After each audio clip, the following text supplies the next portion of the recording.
Feeling sleepy? I'm your host, Mr. Creepy. Don't fall into the wishing well. Listen to my stories from hell. Ghosts in the afterlife. The werewolf who chomped his wife. A headless dentist on a ATV. The chicken corpse haunting KFC. Ever seen a vampire on a plane? A zombie slurping brains? While you're in your bedroom smoking Indo, didn't you notice the ghoul at your window? Sit back and relax your bones. Get onto your laptops or your phones. The YouTube address FYI is Mr. Creepy's time to die.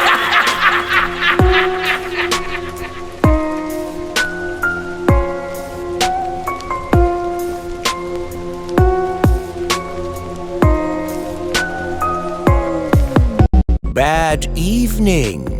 I'm your host, Mr. Creepy. Tonight's story is about a man named Harold who encountered a Navajo legend, a shape-shifting witch that disguises itself as a deformed animal. Why, the story is so spooky, it's enough to make your skin crawl, or even walk.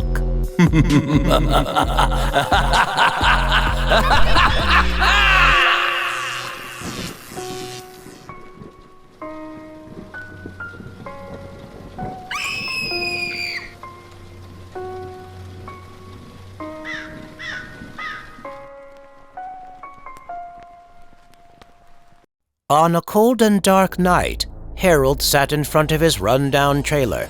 He watched his favorite show on the tube as he ate his TV dinner and washed it down with another bottle of beer. While he did have a friend who visited him sometimes, Harold lived out in the middle of nowhere, far from another soul. Some would consider his life lonely, but Harold actually liked being alone.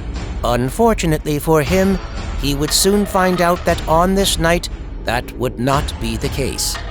Just as he was about to grab another bottle of beer from the fridge, Harold would suddenly hear a blood-curdling scream from a distance. For someone as steadfast as Harold, even he had to admit that the sound was a bit unnerving. What the hell was that? Harold thought to himself. He had never heard anything like it before. Harold made his way to a window to investigate. Even though he could hear his dog outside barking at something, it was way too dark to see anything. However, as his eyes canvassed the landscape, Harold noticed a silhouette on top of a crest with the moon shining behind it. At first, Harold thought the scream could have been a cougar since they make very unsettling noises. But whatever this was, it was no animal. It was tall, lanky, and had long limbs. Harold started to think that it could be just another drifter, but something about the shape of the silhouette really made Harold uneasy. It also didn't help that the silhouette hadn't moved the whole time while he was staring at it. Not wanting to take any chances, Harold quickly made his way to his bedroom to retrieve his shotgun. But when he looked out the window again, the silhouette was gone. Nervously, Harold quickly went from window to window to look for the intruder. But just as he began to think the coast was clear, his eyes suddenly caught a glimpse of something that didn't seem right. Just a short distance from his trailer was a group of cacti. However, something seemed to be off. There seemed to be an extra shape in the cluster, and just before Harold could give it another thought, one of the shapes he thought could be a cactus suddenly moved. Harold jumped backwards in fear, tripping over a beer bottle on the ground. He tried to gather himself, but that's when he heard the sound of something large scampering towards his trailer. His dog, on the other hand, could be heard running away. Harold braced himself, thinking whatever it was might crash into the exterior wall. However, it suddenly started encircling his home instead. Harold's heart raced as his eyes followed the sound. He had no idea what the intruder could be, but he was beyond terrified at the possibility of finding out. Suddenly, the intruder outside scaled the trailer and began to walk on the roof. Even though Harold could hear his own heart thumping against his chest, the sounds of the creature's claws scraping against the roof was even louder. And just as Harold began to think he couldn't get any more frightened, the unseen intruder suddenly let out another ungodly scream. The sound shook Harold to his very core. He aimed his shotgun at the ceiling and squeezed the trigger. He heard another scream, followed by silence shortly after. Did I kill it? Harold asked himself. He carefully inched his way to the hole in his roof. But just as he was about to look through it, a long arm covered in dark fur shot through the hole and right at Harold. A large hand with claws at the end of long fingers tried to grab at Harold. Even though he was able to evade capture, Harold was wounded by the razor-sharp claws swiping at him.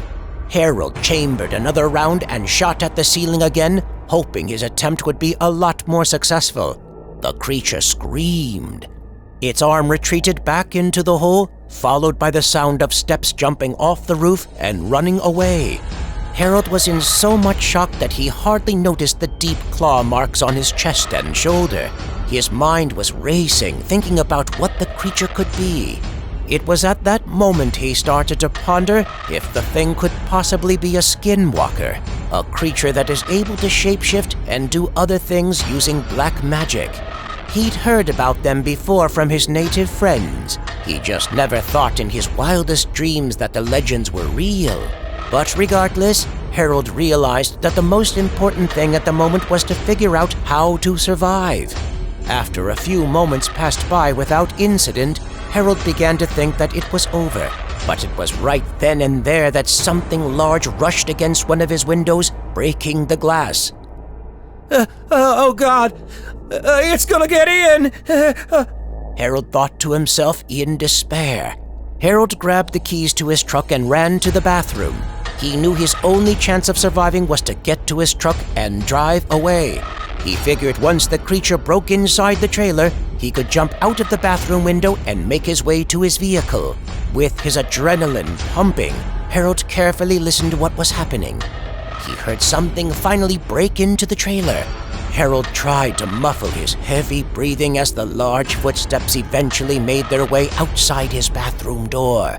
And without warning, the bathroom door started to break as the creature tried to push through. Harold didn't hesitate. He jumped out of the bathroom window and ran for his life.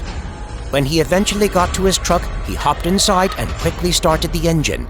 Dirt kicked up into the air as he drove away. Harold sped through the desert, not daring to look back. He was just a few minutes away from the highway when all of a sudden, he caught something in his peripheral vision. Running towards the truck was his dog. Harold stopped the truck as he was relieved to see his old friend. After his dog jumped into the car, Harold proceeded to step on the gas again. A few minutes passed by and the highway was finally in his sights. It was at that moment Harold decided to stop and catch his breath. He still couldn't fully comprehend everything that had happened, but just as he was about to start up his truck again, a human hand grabbed at the steering wheel. Harold was stricken with fear when he realized that the hand belonged to what he thought was his dog. But his terror only got worse when he saw that the dog's face slowly started to take the shape of a human being. Harold's blood-curdling scream echoed into the dark desert night. The next morning, one of Harold's only friends arrived to pay him a visit. Unfortunately, he didn't spot the damages to the trailer since it was kind of dark. After there was no response despite the knocks on the door, Harold's friend assumed that he just had a few too many beers the previous night. He figured he'd just wait outside for a little bit. But in the meantime, Harold's friend had a strong urge to pee. He made his way to the group of cacti nearby. But just as the sun began to brighten everything up, Harold's friend was horrified at what he saw just a few feet from his face. There, somehow perfectly stuffed into one of the cactuses, was Harold's corpse, grotesquely staring back at him. Mr. Creepy here. Friends, we don't care what you thought of tonight's horror story. If you don't stab the like button and slash the subscribe bell, this will happen to you. No!